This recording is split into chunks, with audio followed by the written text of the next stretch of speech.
agung dan mulia, sungguh langkah berjuta-juta kalpa. Sekarang kita dapat mengenal dharma, belajar dharma, kita mempraktikkan dharma.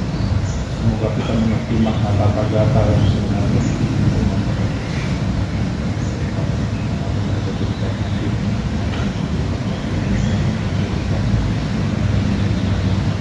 Nah, sebelum mulai saya mau kasih tahu dulu ya. Saya ini Samanera, namanya Samanera Kusalawiro. Jadi jangan manggil Pak atau apa. Samanera. Jadi kita ini kalau pernah lihat TV atau apa, orang pernah pakai dua seperti ini sebetulnya kita ini petapa. Petapa itu kita itu meninggalkan kehidupan keduniawian, tidak menikah, dan segala makanan, minuman itu dapat dana itu dari umat. Odol, sikat gigi, obat-obatan itu dari umat dana. Dikasih umat. Jadi kita itu tujuan utamanya seperti kita mengasihkan diri, meninggalkan keduniawian, kita melatih diri, meditasi untuk mencapai penerangan sempurna supaya kita terbebas dari kelahiran dan kematian tadi yang digambar di depan itu. Ya. Nah, terus bagaimana? Kenapa kalau meninggalkan keduniaan pegang handphone? Nah, kita bisa tergantung dari orangnya, kita bisa menggunakan sesuatu itu dengan bijaksana atau enggak. Kalau misalnya kita dengan bijaksana, kita bisa menggunakan teknologi ini untuk bantu makhluk lain, mengajar dhamma serta praktik meditasi. Sama kalau misalkan kalian ini misalkan ada di satu kapal tengah lautan, kalian pegang pisau, terus di tengah laut itu ada penyu terjerat jaring, ya, menjerat jaring penyunya itu. Kalau misalkan kalian punya pikiran jahat, kalian pasti akan bunuh penyunya, terus kalian makan kayak gitu. Tapi kalau kalian punya cinta kasih dan kebijaksanaan, jaring ini kalian potong, penyunya kalian lepaskan. Jadi semua itu tergantung dari pikiran kalian. Nah, saya ini Samanera Kusalawiro. Nah, kita mulai ya. Oh, direkam toh? Nggak direkam. Ini dari sini? Ya, itu juga ada. Ya. Oh, iya. Kami minta saya ada 10 pertanyaan yang lupa. Yang nomor satunya menjalani ya. Boleh diceritakan sejak kapan Anda mulai menjalani peran sebagai pemuka agama Buddha dan hal apa yang menjadi dorongan utama Anda dalam memilih jalan ini? Betul kan? Ini jawabannya sebetulnya agak panjang. Mungkin jawaban yang lain itu agak pendek, cuman yang agak panjang ya. Nah, saya ada bikin catatan juga di sini. Jadi gini, sejak kapan saya mulai? Sejak saya menyadari ketidakkalan, semuanya itu ketidakkalan. Kalau di Buddhis itu ada selalu kita ditekankan mengenai adanya anicca, dukkha, anatta. Anicca itu artinya ketidakkalan, segala sesuatu itu tidak kekal. Gampang kita, bener nggak? Semua itu nggak kekal. Kamu dari kecil, dari bayi, lama-lama tua tumbuh, ya kan? Lama-lama jadi dewasa, nggak mungkin jadi bayi terus. Pada akhirnya akan mati. Bangunan ini lama-lama akan hancur, nggak begini terus. Suatu saat akan hancur. Pohon di depan sini pasti nanti suatu saat akan hancur. Kita nggak tahu karena kita gusur atau apa. Itu sebagai satu ketidakkalan. Pagi berubah, matahari pindah ke sini, nggak mungkin kita terang terus. Itu satu ketidakkalan. Kalau materi yang kalian pakai pasti nanti akan hancur suatu saat nanti. Itu ketidakkalan. Kalian pasti nanti suatu saat akan lulus dari kuliah. Itu ketidakkalan. Ya kan? Kulit kalian dari bagus nanti akan jelek, akan keriput, itu ketidakkalan. Kalian akan sakit, akan tua, akan mati, itu satu ketidakkalan. Ketidakkalan nggak cuma dari fisik, tapi dari pikiran juga. Nanti kalian pasti kalau saya ngomong pasti pikiran kalian pasti ada kemana-mana. Tapi nanti kalian akan kembali lagi ke omongan saya. Itu salah satu tanda pikiran juga nggak kekal. Kalau pikiran itu kalau pasti kalian akan mikirin ke situ terus kembali ke omongan saya. Nah, semua itu nggak kekal. Pertama itu, karena saya awalnya itu mula karena saya mengingat ketidakkalan. Jadi untuk apa misalkan kalian fokus ke duniawian, bahwa segala sesuatu itu nggak kekal. Sesuatu itu pasti akan hilang. Kedua, saya menyadari adanya dukkha. Dukkha itu penderitaan. Segala sesuatu itu adalah penderitaan. Kalau di Buddhis itu penderitaan itu dibagi-bagi lagi dari 4 kebenaran mulia. Ini nomor 1 agak panjang nih jawabannya ya, kan bisa berada di mana. Jadi kalau di Buddhis itu ada yang disebut duka, penderitaan.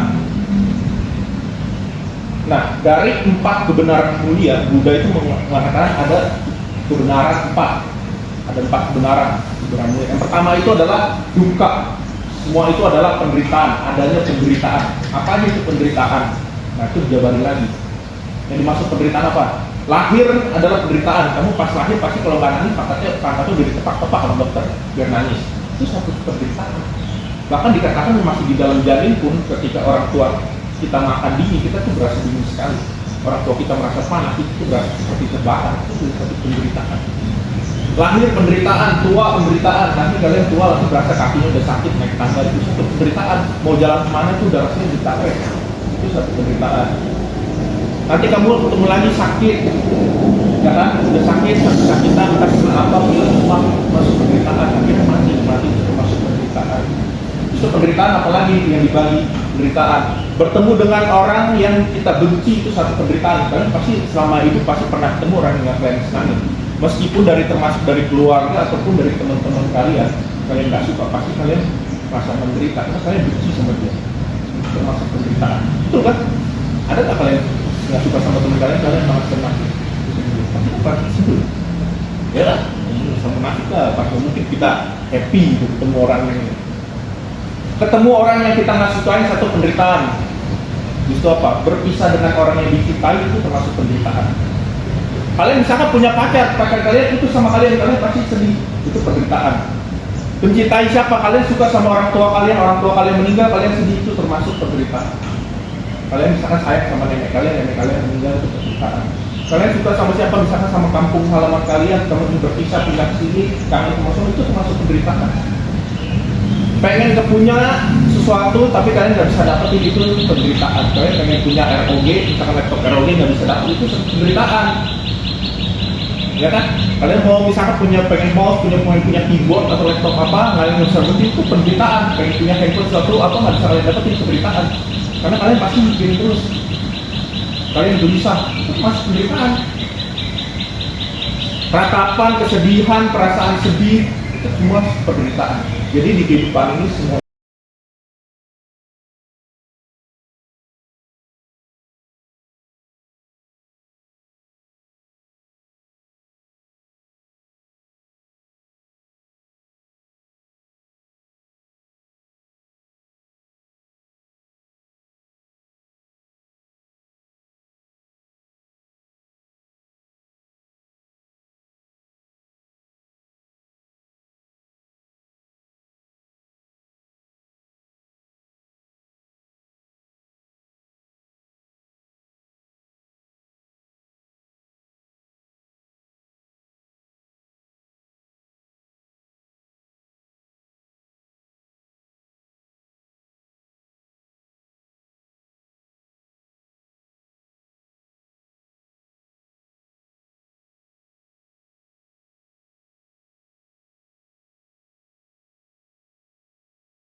Jadi gini ya, di Buddha itu ada disebut dengan tata gata garba. Tata gata garba itu adalah semua makhluk itu mempunyai benih kebudahan.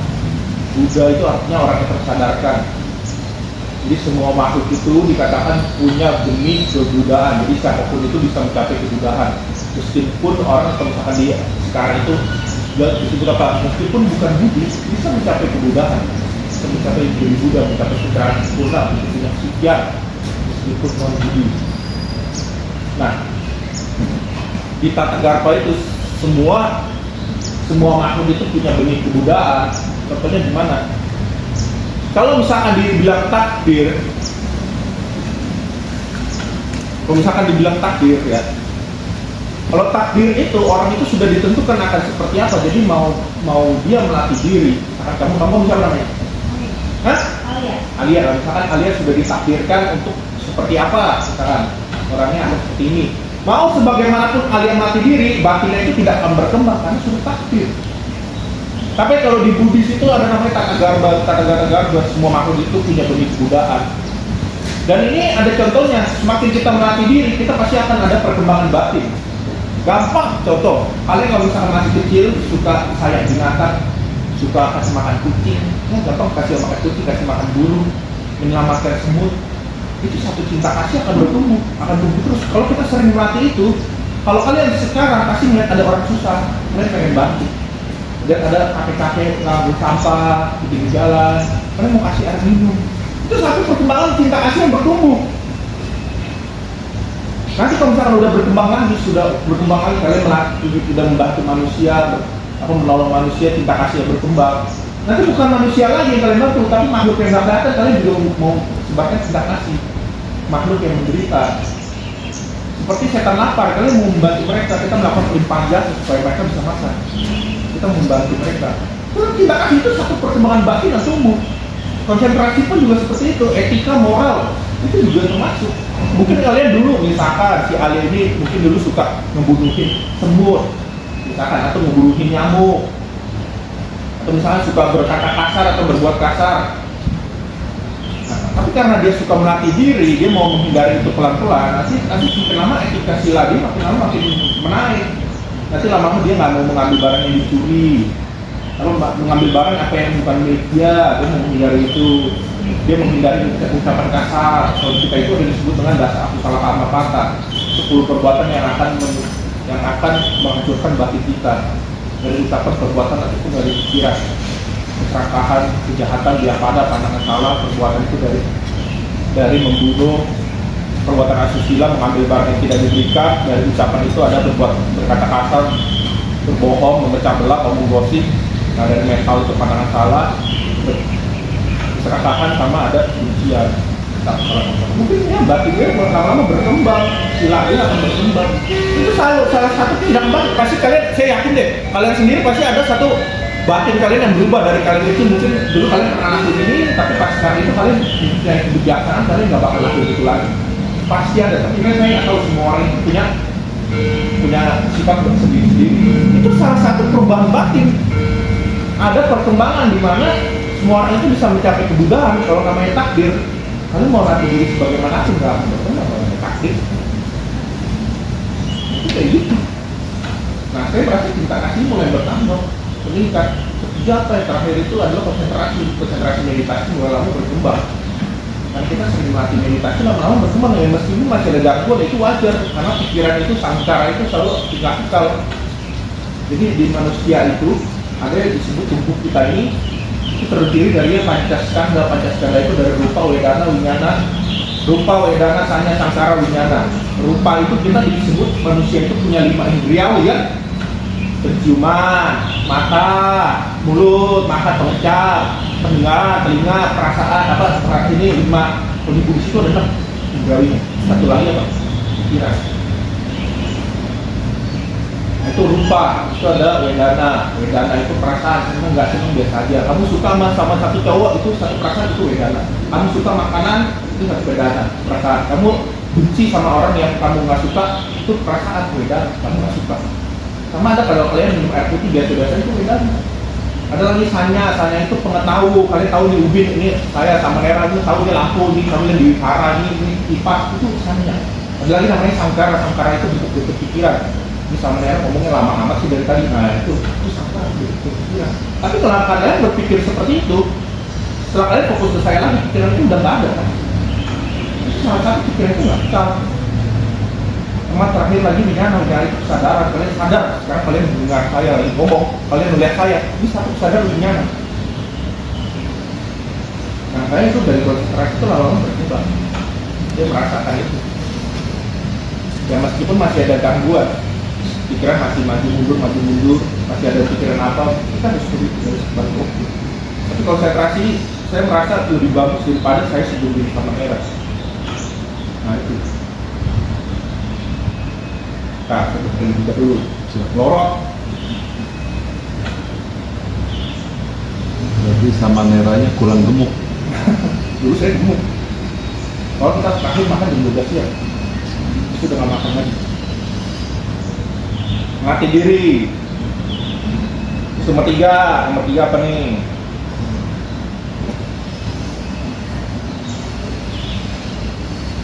Bagaimana anggapan masyarakat sekitar terhadap peran Anda sebagai pemuka agama? Apakah ada dukungan atau tantangan yang pernah Anda alami? Nah ini ya. Saya awalnya nggak dikasih sama bapak saya, sama orang tua saya. Saya udah minta beberapa tahun lalu, saya nggak dikasih. Karena pikiran umat awam kalau misalkan dia mau jadi seseorang, mau jadi biku, ya, atau menjadi samana seperti ini, pikiran mereka itu masih berpikir apa? Masih kemelekatan menghadapi keduniawian dan pengen ke materialistik. Contoh, kamu punya pacar, punya orang tua, cowok, pengen jadi biku melepas keduniawian, pasti kalian nggak kasih. Karena pikiran kalian itu masih mentalnya pengen material, pengen kepingin apa semua duniawi itu pengen ada, pengen material. Sedangkan kalau kita ini belum pas semuanya. Saya itu awal nggak dikasih.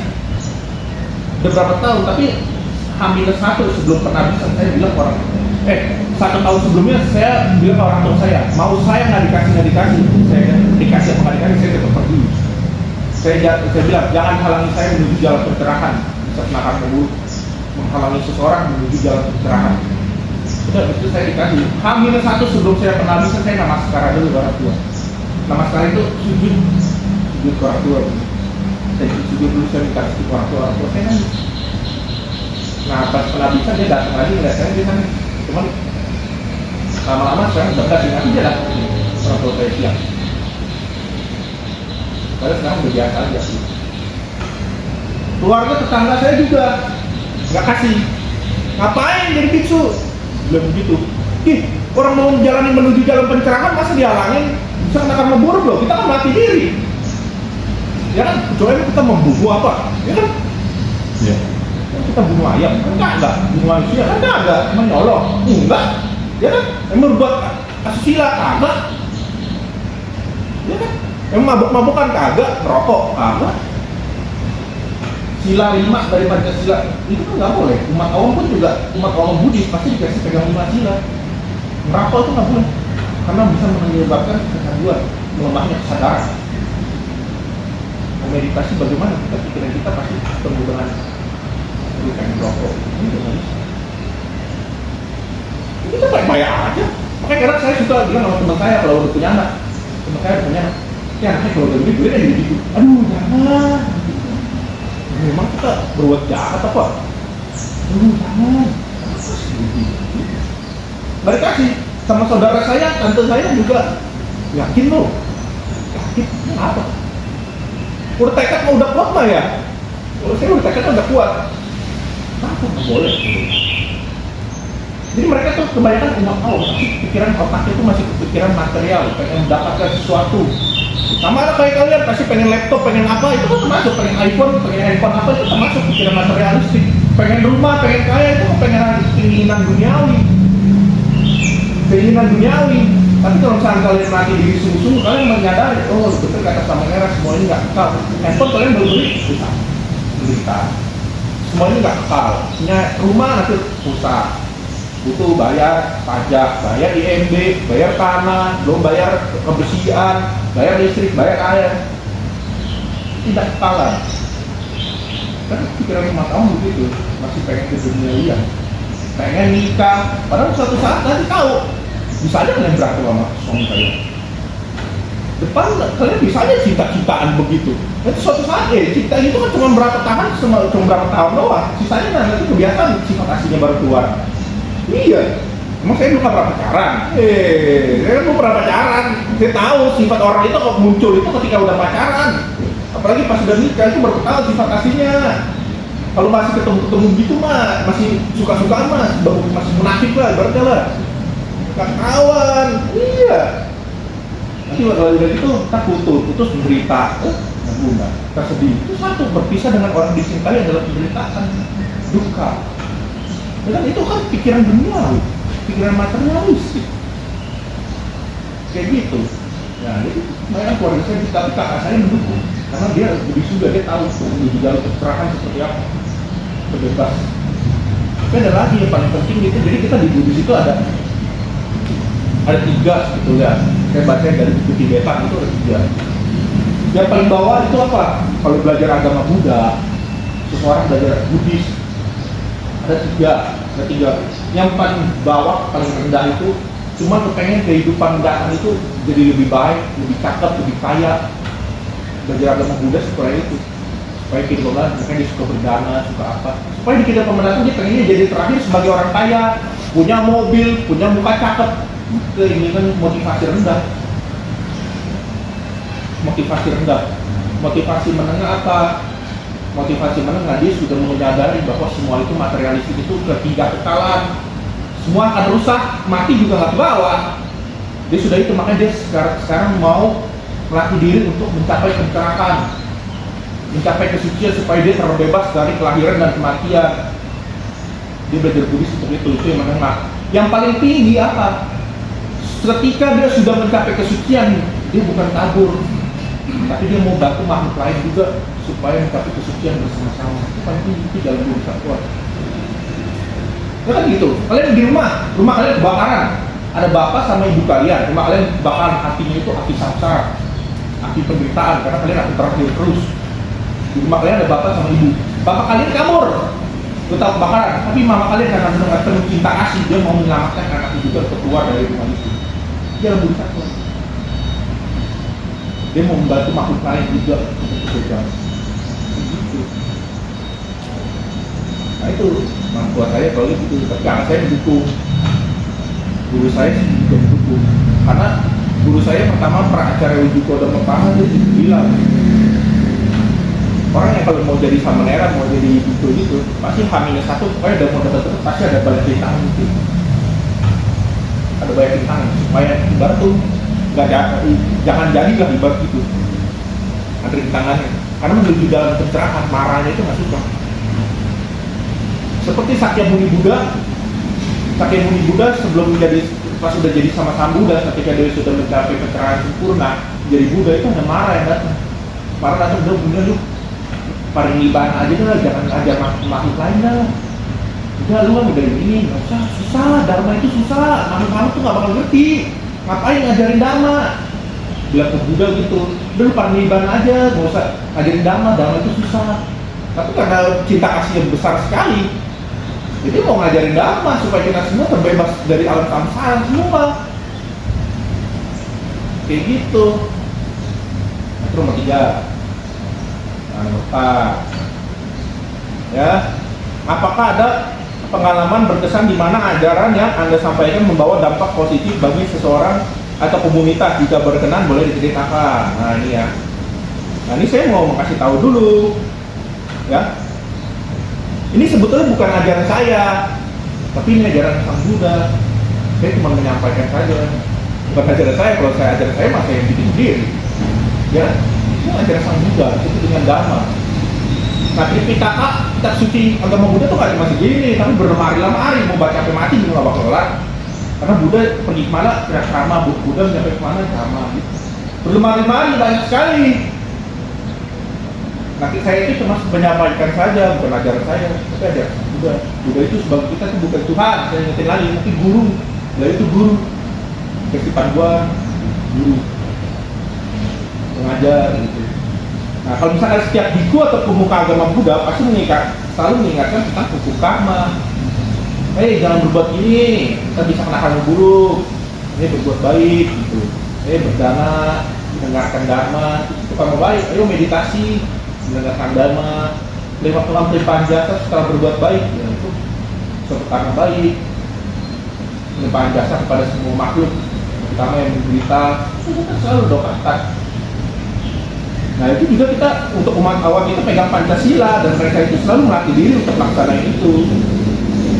Pancasila itu satu, membunuh; dua, mengambil barang yang tidak diberikan; ketiga, melakukan hubungan seksual yang salah; keempat, tadi musawadah itu ngomong yang nggak benar; nomor 5 itu surah merah yang ada pamada tanah, itu yang tadi mabuk-mabukan, minum alkohol, rokok. Mereka selalu umat mau melatih itu. Itu kan dampaknya mereka melatih itu. Ya meskipun ada yang melakukan pembunuhan juga ada, tapi mereka pasti udah tahu resikonya apa. Misalkan di satu negara, misalkan negara itu tentaranya Buddhis, tentara itu melakukan pembunuhan, tentaranya tahu dia pasti akan membunuh. Dia tahu tentara itu pasti akan melakukan pembunuhan. Bahkan kayak di Myanmar ya, tentara yang melakukan pembunuhan, kita tuh tidak apa-apa kami. Bol, ini kita sebut bol, maaf. Kita selalu dana makanan pagi dari itu, jadi kita buka umat dana masuk ke situ, kita baru bisa kita buat makan. Nah di Myanmar saya baru tahu, ternyata tentaranya itu ketika mau biku bate di situ, biku yang mau pindah kata, kan dibuka, itu selalu dibuka. Kalau kalian berdarah kepada biku, itu satu karma baik, ada karma baik. Kami menyokong kita untuk makan dan makan supaya kita bisa melatih diri. Nah karena biku di sana tuh tahu tentaranya itu membunuh orang. Pas tentara itu mau dana makanan, dana ditutup sama bikunya, ditutup jadi gitu, supaya tentaranya nggak bisa dana, supaya bikunya itu mau menutup dia supaya berbuat baiknya itu ditutup. Karena bikunya tahu dia mau membunuh, jadi mau menutup tentara itu supaya berbuat baik. Dia tahu sendiri. Nggak boleh begini. Nah Pancasila serta apa? Cinta kasih, karuna, membantu makhluk lain. Nah kalau umat Buddha itu kadang suka bantu bikin pengobatan gratis segala macam, itu salah satu karuna, cinta kasih dari metta, perbuatan baik. Itu satu hal positif. Jadi semua itu umat pemuka agama Buddha pasti dengan karma, pembunuhan, setan itu Pancasila tetap melakukan cinta kasih, pengembangan metta sama karena cinta kasih. Itu satu. Nah makanya semua itu tergantung dari orangnya. Saya bilang mau diajari sangga bagaimanapun, kita tuh umat Buddha nggak bisa merubah seseorang. Kamu nanti akan menjadi apa? Nggak bisa. Semua tergantung dari orangnya. Kayak Buddha bilang, you are your own master. Kamu adalah pemimpin bagi diri kamu sendiri. Segala tanggung jawab ya ada di pundak kamu. Kamu mau terakhir kehidupan mendatang mau jadi dewa, mau jadi masuk neraka, mau jadi alam setan lapar, jadi binatang, ataupun jadi alam asura, alam raksasa, ataupun jadi manusia yang hidupnya cacat, miskin, segala macam, itu tergantung kamu sendiri, tergantung kamu yang mau sendiri. Gampang aja kalau mau kayak gitu mah. Nah, jadi responsibility itu dari kamu sendiri. Kita cuma ngasih tahu aja, yang gini, ya, supaya terserah kamu mau apa ya. Kayak gitu. Nah, nomor 5. Sebagai seorang pemuka agama, bagaimana peran ini mempengaruhi hubungan Anda dengan keluarga dan orang-orang dekat kami? Saya ini petapa itu mengasihkan diri. Jadi saya itu nggak gitu dekat sama orang-orang. Saya dulu sama temen sebelum saya sama daerah tuh saya suka bergaul. Pergi kemana, ke Labuan Bajo bareng, pergi ke Bali bareng, pergi masa traveling kemana itu bareng rame-rame. Tapi semenjak saya berdiri ya, saya meninggalkan itu semua. Saya udah nggak gitu dekat sama temen saya. Udah nggak suka kontak lah. Kalau dulu kan saya suka kontak, kan ada grup gitu. Ya buat apa juga mau kontak begituan ya kan? Traveling yang sini, kapan bisa meditasi? Ya, saya udah nggak gitu deket. Sama keluarga pun juga jarang. Ya paling nanti mama saya datang aja dari.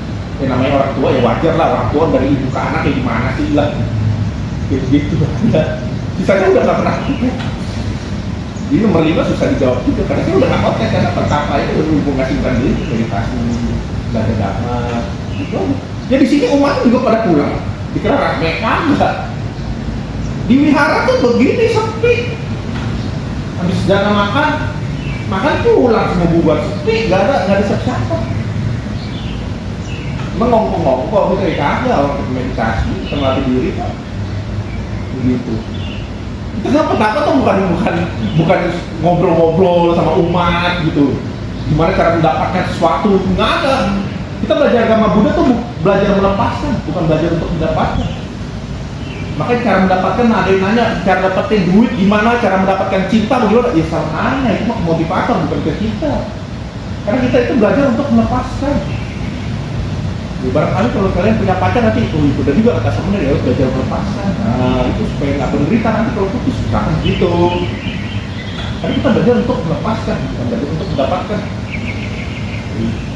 Function. Iya. Bahasa Mandarinnya function. Function itu melepaskan makhluk hidup. Jadi makhluk hidup apapun yang hewan itu kita lepaskan. Karena kita sedikatkan karma sama makhluk lain, kita mau mengembangkan cipta kasih kita sebut dengan function, pelepasan makhluk hidup. Jadi kalau kalian suka lihat ada orang-orang Buddhis suka lepasin burung itu function, beli burung dilepasin. Karena kita kasihan. Beli di pasar, beli ikan kita lepasin. Paling bagus apa? Kita beli hewan yang udah hampir mau dibunuh, kita lepasin. Di pasar yang udah hampir mau mati, kita beli, kita lepasin. Jalan. Itu kan nama baik besar sekali. Ibarat si Alia nggak salah apa-apa, dia dihukum mati. 5 menit kemudian sebelum dia dihukum mati ada orang melepasin dia. Itu bagus kan? Nggak salah apa-apa dia. Ibarat kayak gitu, binatang nggak salah apa-apa, ngapain dibunuh? Untuk konsumsi. Sekarang kalau misalnya kita beli dia sebelum dibunuh, kita lepasin itu kita tukar baik tuh. Barangkali hewan itu masa lampaunya ibu kalian juga bisa.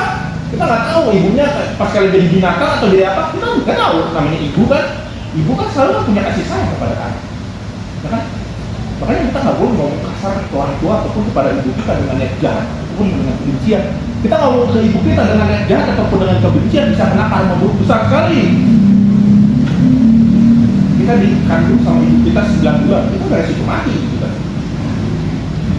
Iya, resiko mati loh. Setelah dilahirkan, itu rasa sakitnya luar biasa.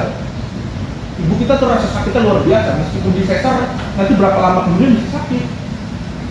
Setelah melahirkan, ibu kita memberi kita air susu ibu. 1 minggu kita nggak ada cinta kasih, nggak ada cinta kasih ataupun kasih sayang dari ibu kita udah mati loh. Nggak boleh loh. Dasar ibu goblok, misalkan begitu, misalkan ya, dia nanya, karena buruk besar loh, yang main-main loh. Kalau ibu selanjutnya bisa jadi binatang loh. Iya, ngomong kasar kepada orang tua. Ya, meskipun kita misalkan ciong, ini ciong apa ya? Gak cocok, misalnya kalian gak cocok sama orang tua kalian. Jangan kalau begitu, enggak aja ketemu dengan orang yang tidak disukai adalah penciptaan. Barangkali kalian sama orang tua kalian tuh di masa lampau pernah jadi musuh masa lampau itu bisa ketemu. Kalian misalkan kalian benci sama siapa di masa lampau, karena kalian benci sekali sama dia, ke bawah kesadaran ini, ke bawah kehidupan sekarang dia bisa jadi orang tua kalian, atau bisa jadi musuh kalian di kehidupan sekarang ketemu lagi. Misalkan kalian dulu ternyata pembajak sawah, kalian percutin dia sapi, jadi kehidupan sekarang dia benci sama kalian, itu bisa kok. Jadi itu sebel gitu, dia benci ya. Kalian masa lampau pasti ada ketemu, barangkali jadi apa? Boleh itu sama kayak pas aku mencintaimu sampai mati, ya itu kehidupan lanjutan itu bisa ketemu lagi loh. Iya, tapi nggak tahu jadi apa. Tapi harus diingat kalau di Buddhis itu semua nggak kekal, semua akan habis. Ya nggak kekal, mau mati lagi, lahir lagi jadi dewa lagi, masuk surga mati lagi, nggak kekal. Bahkan di peta lahir lagi, mati lagi, pokoknya tujuan akhirnya itu mencapai nibbana, pencerahan sempurna. Tapi gitu. Nomor 6, anicca, dukkha, anatta. Sebetulnya ada satu lagi sih, saya mau kasih tau anatta sekalian aja ya, biar lengkap. Lalu saya ngomong dhamma nggak boleh separuh-separuh, nah kalau buruk saya. Jadi di Buddhis itu ada disebut dengan anicca, dukkha, anatta. Anicca itu tadi saya udah ceritakan, anicca itu sebuah itu ketidakkekalan, semua itu nggak kekal. Tas kalian akan rusak, ekor akan rusak, pas kaki rusak, semua rusak. Itu nggak kekal, akan jelek. Dukkha itu semua itu penderitaan, kayak tadi saya kasih tahu. Ketemu siapa penderita, ini berpisah dengan orang kita yang menderita, nggak bisa dapat yang apa itu penderitaan. Sebabnya kenapa? Tanpa keinginan itu dibagi menjadi 3, ada tanha, bawah tanha, dan wibawa. Kama tanha, bawah tanha, dan wibawa tanha. Kama tanha itu pengen sesuatu, pengen mouse, pengen keyboard, nah itu kama tanha. Pengen sesuatu, pengen punya mobil dia, itu kama tanha. Bawah tanha itu pengen menjadi, saya pengen jadi ketua kelas, saya pengen jadi DPR, saya pengen jadi presiden, saya pengen jadi perumah tangga, itu bawah tanha. Keinginan yang bikin kita penderitaan lahir terus. Terakhir ada wibawa tanha. Wibawa tanha itu nggak pengen, saya nggak pengen ada di kelompok ini, saya nggak pengen terakhir di keluarga ini, saya pengen mati aja. Nah, itu termasuk wibawa tanha. Kepengen masuk surga itu termasuk bawah tanha keinginan. Yang bikin kalian lahir lagi. Ya karena dijudiskan nggak pernah. Karena kalian ada kepengen. Jadi ada kotoran batin di hati kalian itu supaya kalian kepengen ada di sana, itu bawah tanha. Kepengen terakhir di surga. Tapi kalau di surga itu nggak kekal, nggak akan lahir lagi. Habis itu ada terakhir apa? Ada anata itu ada ketidakadaan. Jadi kalau kalian mencermati itu secara lebih dalam mengenai tidak adanya aku, kalian lebih bisa apa ya? Lebih bisa nggak gitu menderita kalau misalnya ada seseorang menyakiti kalian. Cuma ini prakteknya agak susah karena saya itu masih susah. Anata itu begini. Misalnya ada satu sofa, ya. Ini alat duduk kalian ini. Alat duduk kalian ini isinya ada busa segala macam. Ini kan kalian sebut alat duduk kan? Kalau alat duduk ini disobek-sobek, dipecah-pecahin ke sana sini, isinya busa segala macam, nggak bisa disebut alat duduk. Ya, sama seperti tubuh ini. Tubuh ini alia. Kan alia kalau dibaca-baca, dicincang-cincang tangan di sini, kaki di situ, ususnya di sini, dia nggak bisa disebut alia. Alia itu nggak ada. Jadi yang disebut alia yang mana? Nggak ada. Sebetulnya. Alia itu nggak ada. Kami campuran dari Pancasila. Sama kayak tubuh kita ada lagi selain Pancasila terdiri dari apa? Elemen api, air, udara, sama rongga. Ini bikin tubuh kita seperti ini.